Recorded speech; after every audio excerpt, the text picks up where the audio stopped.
उत्तर प्रदेश में पंचायत चुनाव को लेकर के हर दिन एक नई सूचना सामने निकल कर के आ रही है। क्या पुराने नियम पर ही होगा चुनाव? क्या 2021 की अधिसूचना ही मान्य होगी? आपके गांव में प्रधानी, बीडीसी और जिला पंचायत की सीट का आरक्षण क्या होगा? इसकी चर्चा हर एक व्यक्ति के मन में है। उसी वीडियो के संदर्भ में राज्य निर्वाचन आयोग उत्तर प्रदेश द्वारा 2021 की अधिसूचना से संबंधित संपूर्ण जानकारी मैं आप लोगों के बीच में लेकर के आया हूं। जी हां, जिस हिसाब से 2021 में चुनाव हुए थे उसकी संपूर्ण जानकारी हम आपको दे रहे हैं, जिसके माध्यम से आप आसानी से जान सकते हैं कि कब अधिसूचना 2021 की जारी हुई थी और कब कब चुनाव की तारीखों का समय दिया गया था। जी हाँ, अधिसूचना देखिए आपकी 26 मार्च 2021 को जारी की गई थी। अर्थात 2021 में 26 मार्च को चुनाव की अधिसूचना जारी की गई थी, जिसमें उत्तर प्रदेश शासन के पंचायती राज विभाग की अधिसूचना 26/3/2021 के क्रम में भारत के संविधान के अनुच्छेद 243 के अनुसार जारी की गई थी, जिसमें चुनाव के चक्र की गणना, उसके अलावा नामांकन का दिनांक व समय, नामांकन पत्रों की समीक्षा का समय व दिनांक, उम्मीदवारी वापस लेने का समय यानी आप कब पर्चा दाखिल कर सकते थे और कब वापस लेना है, इन डेट का भी निर्धारण बहुत ही बखूबी ढंग से किया गया था। प्रतीक आवंटन किस तारीख को हुआ था इसकी भी जानकारी हम आपको प्रोवाइड करवा दे रहे हैं, जिसके माध्यम से आप जान सकते हैं कि कितने अंतराल पर पर्चा दाखिला करने के बाद प्रतीक आवंटन होता है, कब कब दाखिल हुआ था। इसकी संपूर्ण जानकारी दे देंगे तो आप 2026 के बारे में आसानी से आकलन लगा लेंगे। मतदान का क्या दिनांक था, किस चरण में, इसकी भी जानकारी इसी वीडियो में दी गई है। मतगणना का भी दिनांक निश्चित था, 2 मई को मतगणना हुई थी, इसकी भी जानकारी इसी वीडियो में दी गई है। जैसे आप देख सकते हैं कि जो प्रथम चरण का चुनाव था उसके नामांकन का दिनांक 3 अप्रैल 2021 और 4 अप्रैल 2021 निर्धारित किया गया था। अर्थात 3 और 4 अप्रैल को 2 दिन पर्चा दाखिल हुआ था। नामांकन पत्रों की जांच जो हुई थी वह 5 अप्रैल और 6 अप्रैल को हुई थी, जबकि नाम वापसी का समय 7 अप्रैल को निर्धारित किया गया था और उसी दिन शाम 3 बजे के बाद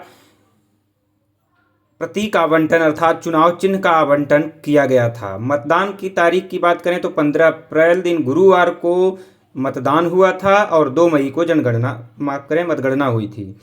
उसी तरह दूसरे चरण की अगर हम बात करें तो 7 अप्रैल और 8 अप्रैल को नामांकन हुआ था, जबकि 9 अप्रैल और 10 अप्रैल को नामांकन पत्रों की जांच हुई थी।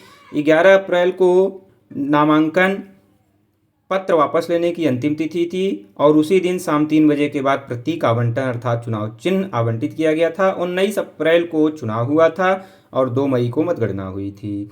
इसी तरह तीसरे चरण की बात करें तो 13 अप्रैल और 15 अप्रैल 2 दिन रखे गए थे नामांकन करने के लिए और 16 और 17 अप्रैल को नामांकन पत्र जो है वह वापस लेने की नामांकन पत्रों के जांच के लिए निर्धारित किया गया था, जबकि 18 अप्रैल को नामांकन पत्र वापस ले सकते थे और 18 अप्रैल को ही 3 बजे के बाद प्रतीक आवंटन और 26 अप्रैल को चुनाव हुआ था, जबकि मतगणना 2 मई को हुई थी। इसके हिसाब से आप आंकड़ा लगा सकते हैं कि 2 दिन आपको पर्चा दाखिला के लिए मिलेगा, 2 दिन नामांकन पत्रों की जाँच होगी, 1 दिन पर्चा वापसी होगी और उसी दिन शाम को 3 बजे के बाद से प्रतीक आवंटन अर्थात चुनाव चिन्ह आवंटित कर दिया जाएगा। चतुर्थ चरण की बात करें तो 17 अप्रैल और 18 अप्रैल को नामांकन पत्र दाखिल किए गए थे, पर्चा दाखिल किया गया था।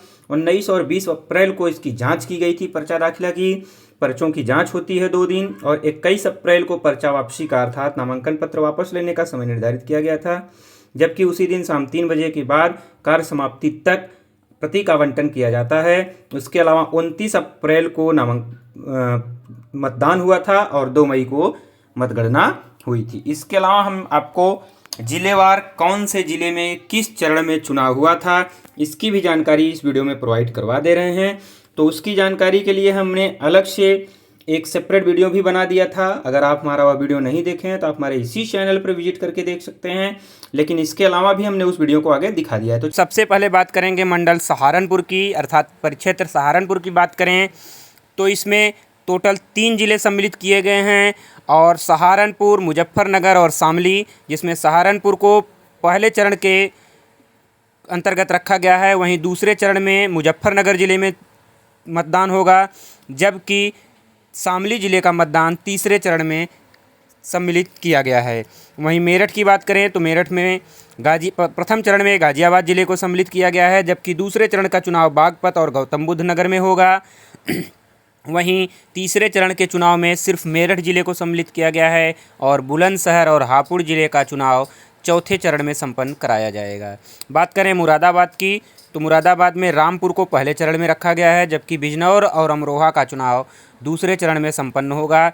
वहीं तीसरे चरण में मुरादाबाद को रखा गया है, जबकि चौथे चरण की बात करें तो संभल ज़िले को सम्मिलित किया गया है। इसके अलावा अगर हम बात करें बरेली की, तो बरेली में पहले चरण में बरेली को रखा गया है, दूसरे चरण में बदायूं को रखा गया है, तीसरे चरण में पीलीभीत, चौथे चरण में शाहजहांपुर निर्धारित किया गया है। वहीं पाँचवें स्थान पर अलीगढ़ जनपद आता है, अलीगढ़ मंडल आता है, जिसमें अलीगढ़ के अंतर्गत अगर आप देखेंगे तो 4 जिले आते हैं, हाथरस, एटा, कासगंज और अलीगढ़। हाथरस को पहले चरण में, एटा को दूसरे चरण में, कासगंज को तीसरे चरण में, जबकि चौथे चरण में अलीगढ़ को रखा गया है। आगरा की बात करें तो आगरा, मैनपुरी, फिरोजाबाद और मथुरा आते हैं इस मंडल में। आगरा को पहले चरण में, दूसरे चरण में मैनपुरी, तीसरे में फिरोजाबाद और चौथे चरण में मथुरा ज़िले को सम्मिलित किया गया है। वहीं कानपुर नगर की बात करें तो इसमें 6 जिले सम्मिलित हैं कानपुर नगर मंडल के अंतर्गत। 6 का निर्धारण कैसे किया जाएगा इसको आप देख सकते हैं, पहले, दूसरे, तीसरे और चौथे चरण में। वहीं बात करें झांसी की, तो झांसी में 3 जिले आते हैं, झांसी, ललितपुर और जालौन, पहले, दूसरे और तीसरे चरण में। तीसरे चरण में जालौन, दूसरे चरण में ललितपुर और पहले चरण में झांसी को सम्मिलित किया गया है।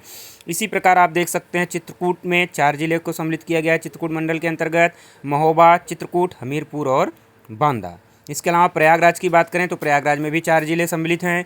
प्रयागराज पहले चरण में, प्रतापगढ़ दूसरे चरण में, फतेहपुर तीसरे चरण में और कौशाम्बी चौथे चरण में चुनाव कराया जाएगा। वहीं लखनऊ की बात करें तो लखनऊ में कुल 6 जिले सम्मिलित किए गए हैं, रायबरेली, लखनऊ, हरदोई, लखीमपुर खीरी, उन्नाव और सीतापुर, जिसमें पहले चरण में रायबरेली और हरदोई को सम्मिलित किया गया है। दूसरे चरण का चुनाव लखीमपुर खीरी जिले में और लखनऊ जिले में संपन्न कराया जाएगा, जबकि उन्नाव को तीसरे चरण में संपन्न कराया जाएगा। वहीं सीतापुर जिले का चुनाव चौथे चरण में होगा। इसी प्रकार अयोध्या में 5 जनपद हैं, अयोध्या, सुल्तानपुर, अमेठी, बाराबंकी और अम्बेडकर नगर, जिसमें अयोध्या को पहले चरण में, सुल्तानपुर दूसरे चरण में, अमेठी और बाराबंकी तीसरे चरण में, जबकि चौथे चरण का चुनाव अम्बेडकर नगर जिले में चौथे चरण में कराया जाएगा। देवीपाटन मंडल की बात करें तो श्रावस्ती, गोंडा, बलरामपुर और बहराइच 4 जिले हैं, पहले, दूसरे, तीसरे और चौथे चरण में चुनाव संपन्न कराया जाएगा एक एक जिले में। बस्ती की बात करें तो संत कबीर नगर और सिद्धार्थनगर और बस्ती 3 जिले आते हैं। संत कबीर नगर जिले में पहले चरण में चुनाव होगा, जबकि दूसरे चरण में कोई भी जिला सम्मिलित नहीं है। तीसरे चरण में सिद्धार्थनगर और बस्ती को चौथे चरण में संपन्न कराया जाएगा।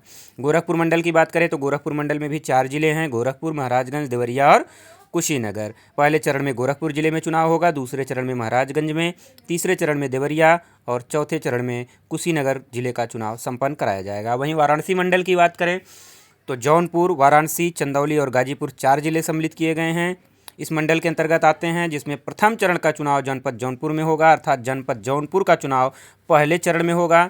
वाराणसी जिले का चुनाव दूसरे चरण में होगा, जबकि चंदौली जिले का चुनाव तीसरे चरण में और चौथे चरण में गाजीपुर जिले को सम्मिलित किया गया है। विंध्याचल मंडल की बात करें तो इसमें 3 जिले आते हैं, भदोही, मिर्ज़ापुर और सोनभद्र।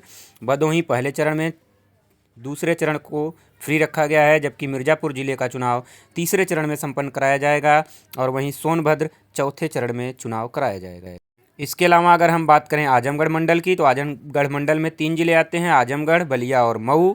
पहले चरण में कोई जिला सम्मिलित नहीं है, दूसरे चरण में आजमगढ़ जिले का चुनाव कराया जाएगा, जबकि बलिया जिले का चुनाव तीसरे चरण में होगा और मऊ जिले का चुनाव चौथे चरण में होगा।